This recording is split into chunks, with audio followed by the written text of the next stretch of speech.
All right, everybody, welcome to today's personal development lesson. I am your host, as always, Joel Dunn. Today, we are talking about leaders and leadership and what kind of leader do you want to be? I have a cheat sheet here for you. You want to be a leader who listens. You know, the overarching statement is God gave you one mouth, two ears, use them in that order. So most leaders think that their job has to be the one that has all of the answers in the room. You know, that's me. I think I should have all the answers. I want to have all the answers. But here's the thing. The best leaders have the best ears in the room. You know, John Maxwell said, the thing that changed everything from him was when he went from being a know-it-all to a leader who listens. So here's the shift I want you as a leader to make today. Because leadership isn't measured by how loud you are. It's measured by how well your people and the people on your team feel heard. Because when your team feels heard, they trust you. When they trust you, they follow you. And that's what you want, right? Because when they follow you, you can go anywhere and take them anywhere. So today we're going to be breaking it down into 5 ways to lead by listening. So number 1, listen to understand, not to respond.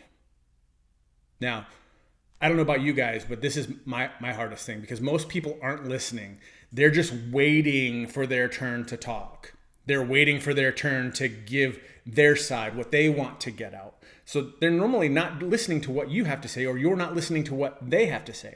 When someone on your team is sharing a struggle, an idea, or a frustration, your brain naturally starts building the response before they've even finished.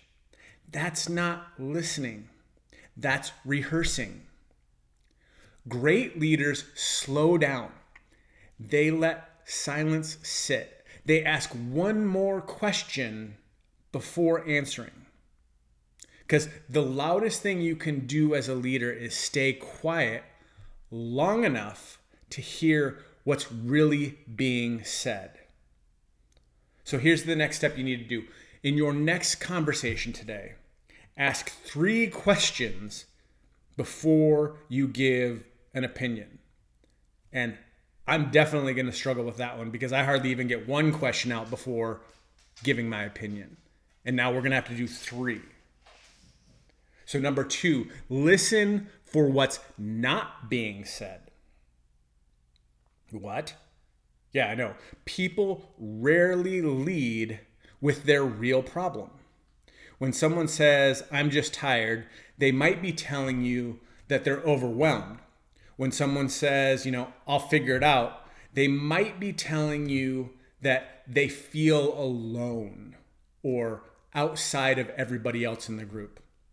When someone goes quiet on the team call, they may be telling you things like, I'm losing belief or I'm losing interest. So take a look at body language, tone shifts in their voice, the pause before they answer, what they stop doing that they normally do.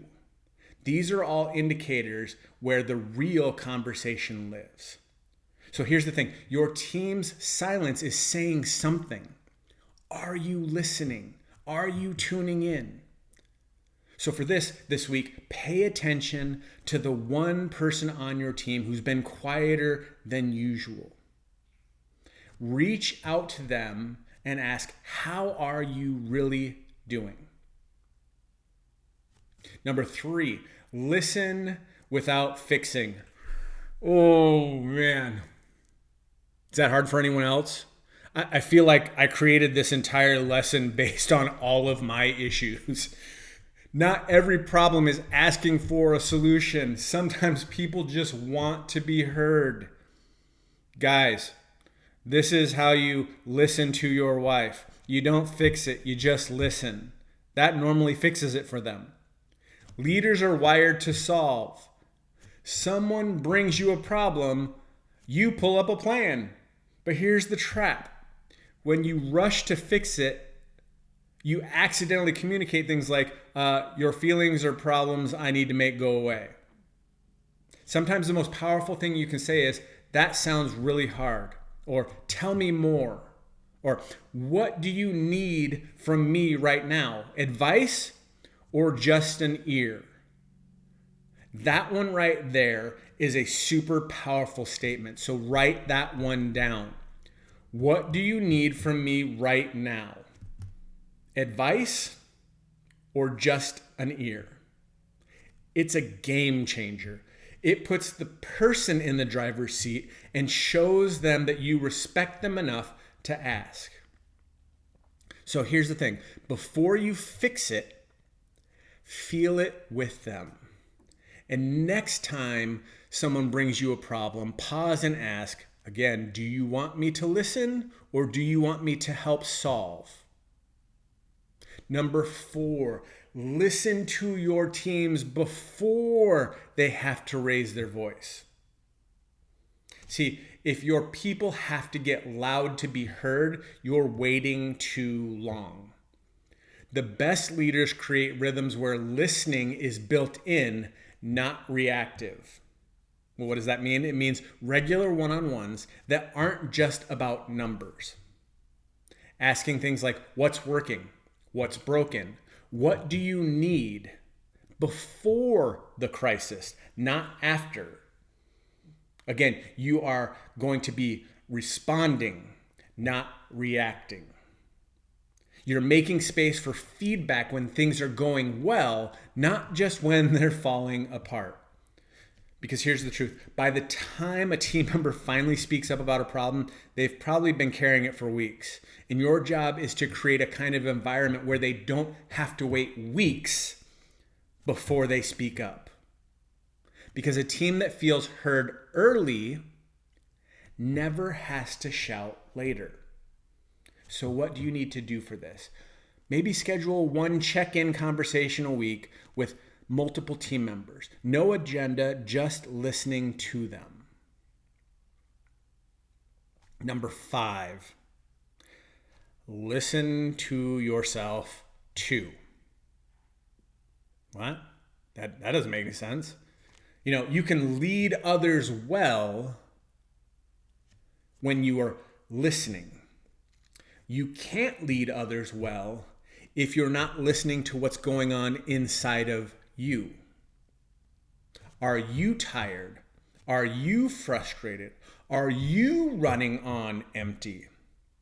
Ignoring a decision you know you need to make, these are all signs that you need to listen to yourself. Because leaders are great at listening to everyone else except themselves. But here's the thing. You're going to use your internal voice to give you information, and your body is telling you something, and your gut is nudging you. So the same discipline that you're using to listen to your team, apply it to yourself. Because a leader who's out of tune with themselves, guys, will start leading from reaction, not conviction. Remember, you are leading people, and your team deserves the grounded, best version of you. So the leader who listens to themselves leads with clarity. The one who ignores the things that are happening inside of them leads from burnout. And burnout is a big topic that we can cover another time. But understand this, if you are not listening to those things inside of yourself, that is what is leading you to burnout, not your team, not the actions. So take 10 minutes today, no phone, no noise. Ask yourself, what am I feeling? And what is this trying to tell me? So here's the thing. Let me go over them again so that you make sure that you have them without having to go back and watch the replay, which I highly advise you watch the replay with somebody on your team. Number 1, you're going to listen to understand. not to respond. You're a leader who listens for what's not being said. Number 3, you're listening without fixing it, which is hard. Number 4, you're going to listen to your team before they have to raise their voice and get loud. So you're responding before having to react. And then you yourself, as a leader, needs to listen to yourself internally. You don't build trust by talking. You, as a leader, build it by listening. You don't grow influence by being heard. You grow by making others feel heard. You don't lead people by having all of the answers, although you would like to, and sometimes you act like you have all the answers. You lead them by asking the right questions. So guys, here's the thing. This week, pick one person on your team, in your family, or in your inner circle, and practice listening like a leader. Not to respond, not to fix, just to hear them and watch how it shifts. Guys, people won't always remember what you told them, but they will never forget how it felt to be truly heard by you. Guys, I hope this helps. I hope this helps you crush this morning. I hope this helps you crush this week. Guys, go out and make it an amazing day, and I hope your week is as awesome as you are.